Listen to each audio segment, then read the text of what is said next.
बिस्मिल्लाहिर्रहमानिर्रहीम। अस्सलाम वालेकुम। एग्रीकल्चर इन्फॉर्मेशन के साथ मैं मोहम्मद तासीन।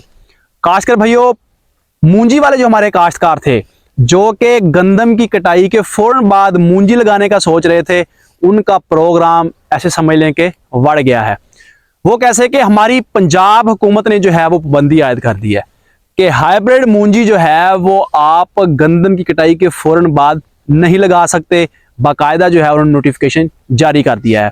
हमारे काश्तकार के लिए जो है वो बहुत बड़ा झटका है। ये उनको झटका इस तरह है कि जो हमारे काश्तकार गंदम की कटाई के फौरन बाद हाइब्रिड मूंजी लगाते हैं, 80 से 85 दिन की वो हमारी फसल है, 90 दिन की हाइब्रिड मूंजी की कटाई के बाद फौरन जो है वो सुपर फाइन, सुपर कायनात वगैरह जो है वो लगा रहे होते हैं। लेकिन इस साल ऐसा हरगिज नहीं होगा। इस साल हमारे फार्मर्स रात मूंजी की सिर्फ और सिर्फ एक फसल ही कामयाब ले सकते हैं। अगर वो दूसरी फसल कामयाबी की तरफ लेके जाएंगे तो आने वाली जो हमारी गंदम की फसल होगी वो डिस्टर्ब हो सकती है, वो लेट हो सकती है। तो इसलिए फार्मर्स रात जो अभी से आइंदा आने वाले हफ्ते में जो है वो हाइब्रिड मूंजी लगाने, उसकी पनीरी लगाने के जो ख्वाब देख रहे थे, वो इस दफा जो है वो चकनाचूर हो गए हैं।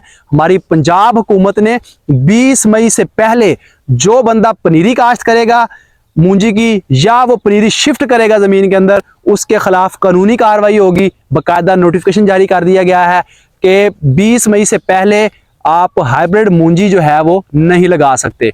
तो इसलिए हमारे फार्मर्स से ये गुजारिश है कि पंजाब हुकूमत ने जो नोटिफिकेशन जारी किया है इस पे अमल करना हमारी मजबूरी है।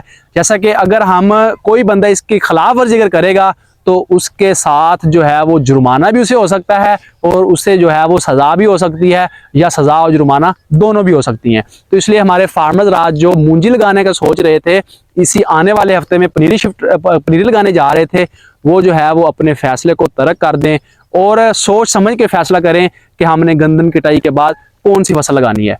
किसी किस्म का भाई का कोई सवाल हो तो कमेंट्स बॉक्स में लाजमी पूछ सकता है।